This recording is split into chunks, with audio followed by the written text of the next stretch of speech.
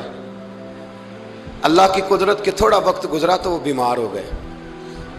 دن میں 2 مرتبہ میرے نبی پاک تیمارداری کرنے جاتے۔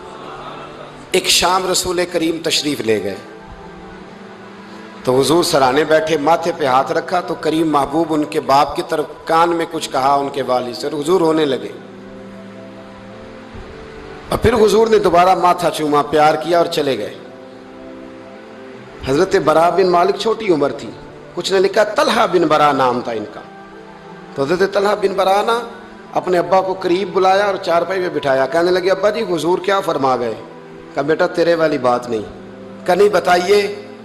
کہا نبی کریم علیہ السلام نے فرمایا کہ شام کو نا میرے طلحہ کا انتقال ہو جائے گا، اور جب اس کی روح پرواز کر جائے تو مجھے خبر کرنا، میں آ کے جنازہ پڑھاؤں۔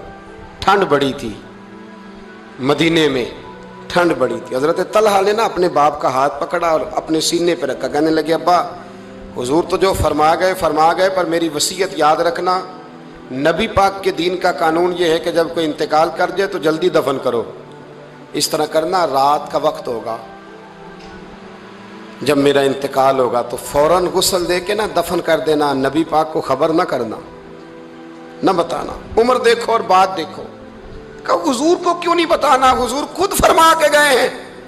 تو کہنے لگے رات کا وقت ہوگا تو جن گلیوں سے حضور نے گزر کے آنا ہے نا وہ یہودیوں کے محلے ہیں، ایسا نہ ہو کہ میرے جنازے کی وجہ سے کوئی یہودی میرے نبی کو تکلیف دے دے، میرے جنازے کی وجہ سے، جنازے کی وجہ سے۔ یہاں کہتے ہیں حضرت صاحب مجھے بڑا پیار ہے آپ سے پر میرے گھر ضرور پہنچے، جیسے مرے یا جیے، وہاں شام کو آپ کو پہنچنا پڑے گا۔ میرے رسول کریم علیہ السلام کے غلاموں نے دیکھو انداز محبت کیا بیان فرمایا، کہا نبی پاک کو تکلیف نہ ہو میری وجہ سے، میرا جنازہ خود ہی پڑھ کے مجھے دفن کر دینا۔ ان کا انتقال ہو گیا، رات کو دفن کر دیا، صبح حضور تشریف لائے، وہ محبوب جنہیں اللہ نے غیب کے خزانوں کی کنجیاں عطا فرمائی۔ فرمایا بتایا کیوں نہیں، مجھے بتاتے، میں خود جنازہ پڑھتا، میں خود نہ قبر میری تے میرے اپیرا جے کر پاویں پھیرا، قبر دے اندروں ہڈیاں اٹھ کے مجرا کر سن تیرا۔ کہا بتایا کیوں نہیں، خبر کیوں نہیں کی، میں جنازہ پڑھتا، میں خود پہنچتا۔ تو باپ رو پڑے، عرض کرنے لگے حضور میرا تو پتر تھا، میرے لیے اس سے بڑی سعادت کیا ہوتی کہ آپ جنازہ پڑھاتے، پر اس نے وصیت کر دی تھی کہ حضور کو بتانا نہیں، تکلیف ہوگی۔ نبی کریم فرمانے لگے بتاؤ مجھے اس کی قبر کہاں ہے۔ اور یارو غور کرنا، ساری دنیا گنبد خضرا روضہ رسول پہ اور نبی پاک ایک غلام کی قبر پہ تشریف لے گئے، خود نبی کریم گئے، اور آج حضور نے دعا انوکھی فرمائی، فرمایا اے اللہ جب میرا طلحہ تجھ سے ملے نا تو ذرا اس سے مسکرا کے بات کرنا جو تیری شان کے لائق۔ رسول اللہ کی محبت، نبی پاک کی غلامی، رسول اللہ کا پیار۔ اعلیٰ حضرت کہتے ہیں جان ہے عشق مصطفیٰ، روز فضو کرے خدا، او بھائیو جس کو ہو درد کا مزہ وہ نازے دوا اٹھائے کیوں۔ اور اعلیٰ حضرت فرماتے ہیں جلنا تو ہے، کوئی دولت کے لیے جلتا ہے، کوئی شہرت کے لیے جلتا ہے، کوئی اقتدار کے لیے جلتا ہے۔ فرمانے لگے اے عشق تیرے صدقے جلنے سے چھٹے سستے، جو آگ بجھا دے گی وہ آگ لگائی ہے، جو ساری آگ بجھا دے گی وہ اللہ